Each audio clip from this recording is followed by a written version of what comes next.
गंजाम जिला धराकोट block पंकलबाड़ी grammar लोकों नियारा प्रतिवाद गाँव को जीवाकू थिबा मुख्य रास्ताटी संपूर्ण कादुअरे परिणत होइतिबा बेले गाँ 300 रु ऊर्ध्व परिवार बास करुथिबा ई ग्रामर लोके नाही नथिबा असुविधार सम्मुखीन होउचंती। गाँवर पिला माने स्कूल कॉलेज जीवाठारु आरंभ करी गाँ को आम्बुलांस जीवारे मध्य बाधा सृष्टि होउची। ग्रामर ई रास्ता समस्या नहीं लोके स्थानीय सरपंच ठारु आरंभ करी ब्लॉक प्रशासन पर्यंत सबुठारे अभियोग करिसंती।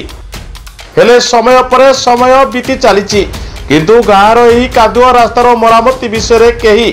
न शुणु वर्षा दिने कादुआ रास्ता जो हंतसंत होउतिबा ग्रामर लोके और ग्रामर युवक माने रातिरे लाइट लगाई कादुआ रास्ता धान तली रुई नियारा प्रतिवाद करिसंती। आगामी दिन में जदि यार समाधान न करा जाए तेबे ग्राम निकट दे जाइथिबा जातीय राजपथ 59 अवरोध करिवे बोली चेतावनी दैछंती। प्रशासन अनौनी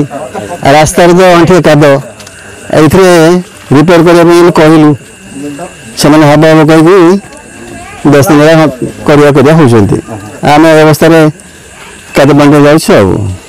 कौन समस्या होती सर विशेष कर काद रही मुख्य गाँव रास्ता पिला गाड़ी जाऊँ स्कूल जाना अवस्था साइकिल जा पड़े बैक आसिक पड़े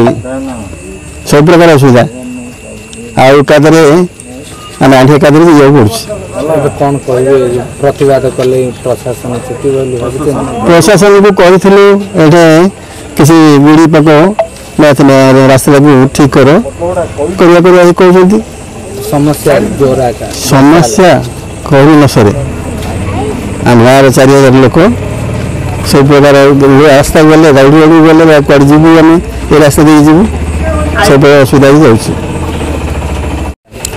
मो ना बाईनाथ मुनि आज्ञा कौन स्थिति है रास्ता यहाँ विगत प्राय गोटे 2 मास तले गोटे आम कलभर्ट तैयारी होता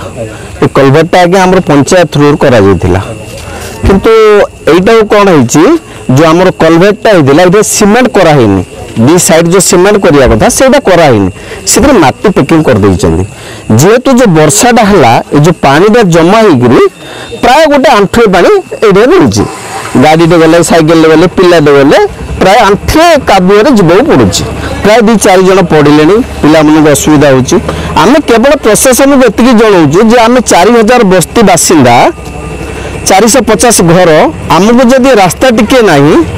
आम कौन करूँ आगामी दिन में आम राजरास्ता आंदोलन करूँ जदि काली सकाल हुए तो आमको जब यहाँ किसी न करेंगे ताल आम आमर जो NH 59 आम रास्ता अवरोध करने को बाध्य हबू आमर यहाँ फाइनाली।